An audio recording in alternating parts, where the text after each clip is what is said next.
Anna pressed her scaled palm against the medical scanner, her three-fingered hand trembling as the device confirmed what her eyes already knew. The human specimen before her had sustained catastrophic damage to his lower right limb.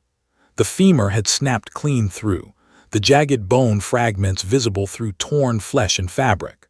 By all Xylothian medical protocols, the creature should be unconscious from shock, possibly even deceased.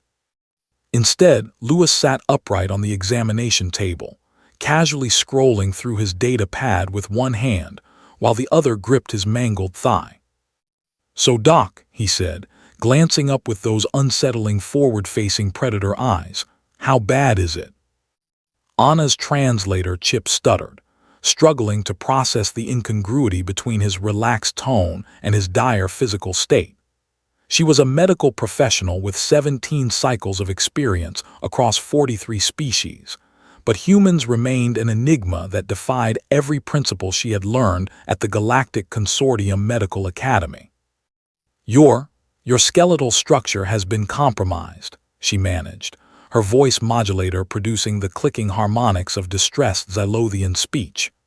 "The primary support bone in your locomotive appendage has suffered a complete fracture. You require immediate sedation and emergency reconstructive surgery." Lewis looked down at his leg, tilting his head as if examining a mildly interesting artifact rather than his own ruined limb. The white of bone gleamed through the wound, blood pooling on the sterile floor beneath him. Anna's secondary stomach churned at the sight.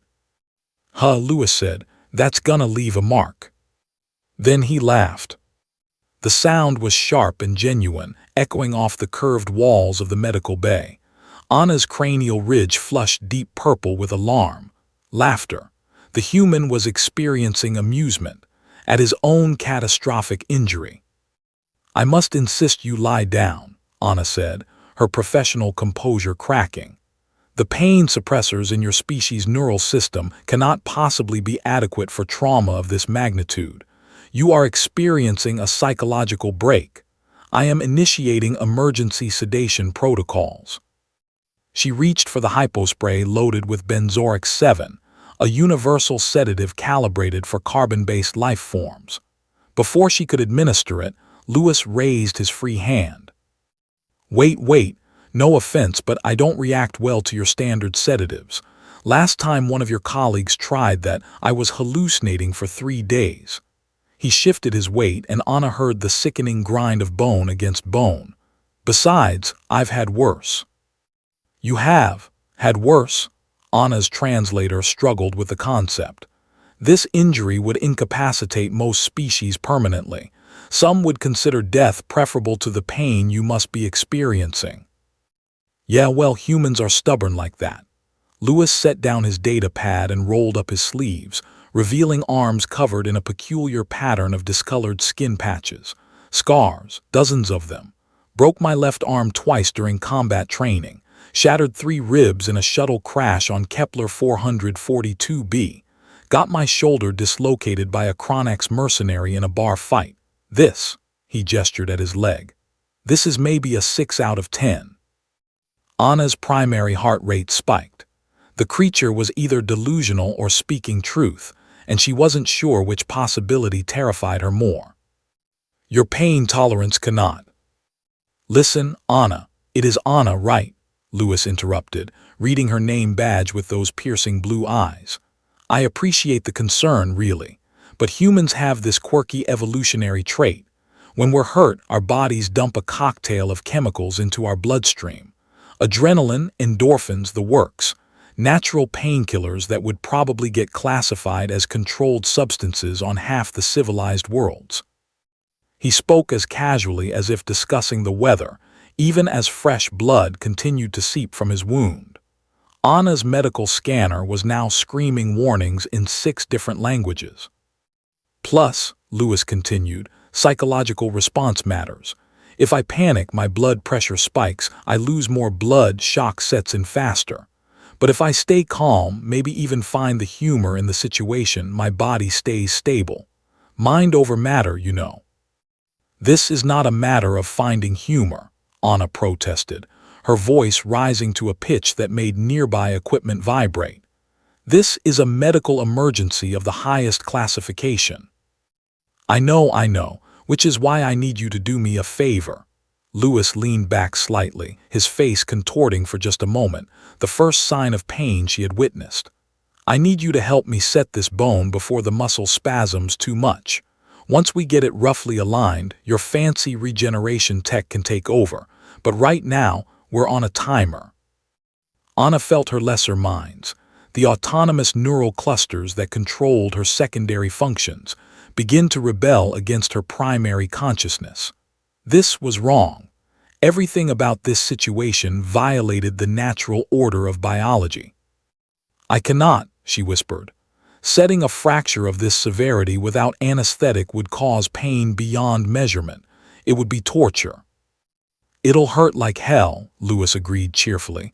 "But I've done it before in the field. Just need an extra set of hands, or, well, whatever you've got there."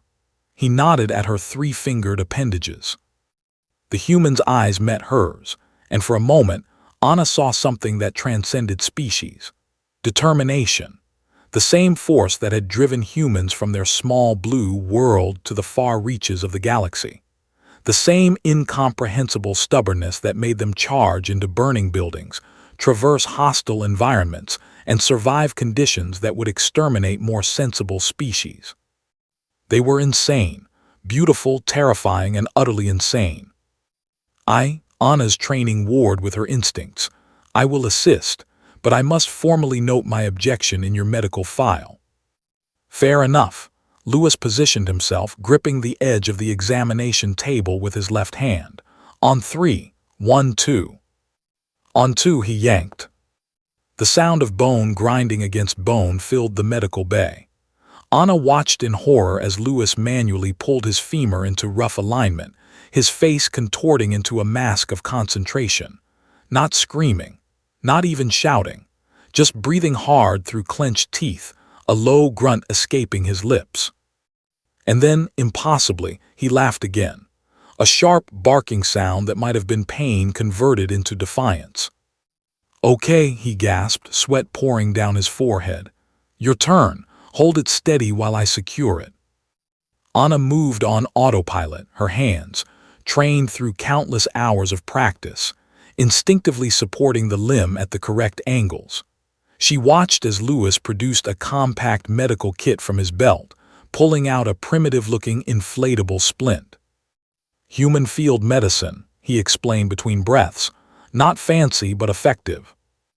As he worked, Anna's scanner provided a constant stream of data. His pain receptors were firing at maximum capacity. His stress hormones had indeed spiked to levels that should have rendered him unconscious. His cardiovascular system was compensating for blood loss with increased heart rate and vasoconstriction. And yet he continued working, his hands steady despite the tremors that occasionally ran through his frame. "There," Lewis said finally, securing the last strap on the splint. "Now we can do the regeneration therapy or whatever you've got. The bone's aligned, so it should take properly." Anna nodded mutely, initiating the medical bay's advanced healing protocols. A soft blue light enveloped Lewis's leg as nanoscopic repair drones began their work, knitting bone and tissue at the molecular level. The process would take several hours, but the immediate crisis had passed. She stepped back, her legs suddenly feeling unstable. The adrenaline that had carried her through the procedure was fading, replaced by a crushing wave of, what? Disbelief, awe, terror at what she had just witnessed. "You okay there, Doc?" Lewis asked, his voice sounding distant. Anna's vision began to narrow, her peripheral sensors darkening. Her primary consciousness was retreating, allowing her lesser minds to take control of autonomic functions. She was fainting. A medical professional with 17 cycles of experience, fainting. The last thing she heard before darkness claimed her was Lewis's voice, tinged with genuine concern and a hint of that incomprehensible humor. "Guess I should have warned you. Humans are kind of weird about pain." When Anna regained consciousness, She found herself lying on an examination table identical to the one Lewis had occupied. Medical junior technician Vorp, a young Benator with oversized compound eyes, hovered nearby with a scanner. Chief Medical Officer Anna, you have returned to consciousness. Most fortunate. Vorp's enthusiasm was palpable. What happened? Anna sat up slowly, her head throbbing. The human specimen reported that you experienced a sudden loss of consciousness. He activated the emergency medical alert before his own treatment was complete. Vorp's antennae twitched with confusion. Most peculiar. The patient prioritized your well-being despite his own severe injuries. Anna looked across the medical bay. Lewis remained on his table, the blue healing light still enveloping his leg. But now he was waving at her, a ridiculous grin on his face. Hey Doc, welcome back. You had me worried there for a second. She slid off the examination table, her leg still unsteady. Your leg, the treatment. Oh, it's fine. Your healing tech is amazing. Already down from a 6 out of 10 to maybe a 3. Should be walking on it by tomorrow if the progress keeps up. Anna approached him slowly, studying his face for signs of deception or bravado. She found only genuine relief that she was unharmed. I do not understand your species, she said finally. Everything I know about biology, about pain response, about survival instincts, humans violate all of it. Lewis's expression softened. We're not violating it, we're just optimized differently. Earth wasn't a gentle world. We evolved alongside predators that were bigger, stronger, and faster than us. We survived not because we were the toughest, but because we were too stubborn to give up. Because we could look at a broken leg or a mammoth or a hostile environment and think, yeah, I can deal with that. He gestured at the stars visible through the medical bay's viewport. Every species out here evolved in their own unique way. You Zelothians have redundant organ systems and incredible regenerative capabilities. The Kronar have exoskeletons that can withstand small arms fire. The ethereals can phase through solid matter. Humans, he laughed again, that same defiant sound. We just refuse to quit. We laugh at pain because if we didn't, we'd have given up a long time ago. It's not bravery, really, it's just who we are. Anna was silent for a long moment, processing this. In all her cycles of medical training, she had learned about physiology, about cellular structures, about the mechanical processes that sustained life. But no one had taught her about this, the indefinable force that made humans human. Your species terrifies me, she admitted. Yeah, we get that a lot. But you also fascinate me. I wish to study human physiology further if you would consent. Lewis considered this, then extended his hand, a human gesture of agreement. Anna carefully took it with her 3-fingered hand, nodding the warmth of his skin, the strength in his grip despite his injury. On one condition, Lewis said. Next time I come in with an injury, maybe have some warning labels ready. Caution. Human pain tolerance may cause fainting in medical personnel. Despite herself, despite everything she had witnessed, Anna felt her mandibles click in what passed for a Xylothian smile. I shall implement such protocols immediately. As the healing light continued its work and Lewis drifted into a natural sleep, Anna returned to her station. She began compiling her report, knowing that her colleagues across the galactic consortium would need to understand what she had learned today. Humans were dangerous not because they were immune to pain, but because they acknowledged it, embraced it, and moved forward anyway. They transformed suffering into strength, fear into determination, and injury into dark humor. They were utterly, incomprehensibly insane. And perhaps that was exactly what the galaxy needed.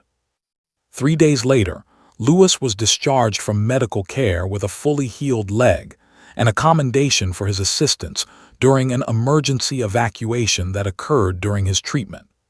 Anna had spent those days studying, learning, and slowly coming to appreciate the paradox that was humanity. As Lewis prepared to leave, He turned back to her one final time. "Thanks, Doc, for not giving up on the weird human." "Thank you," Anna replied, "for teaching me that medicine is not merely about treating the body, but understanding the mind that drives it." Louis grinned. "Deep, I like it." After he left, Anna found herself looking forward to his next inevitable visit to her medical bay. Because with humans, there was always a next visit. They broke themselves with the same enthusiasm they applied to everything else: exploration, discovery, survival. And somewhere in that beautiful, terrifying stubbornness, Anna had found something worth studying for the rest of her cycles. She had found respect. And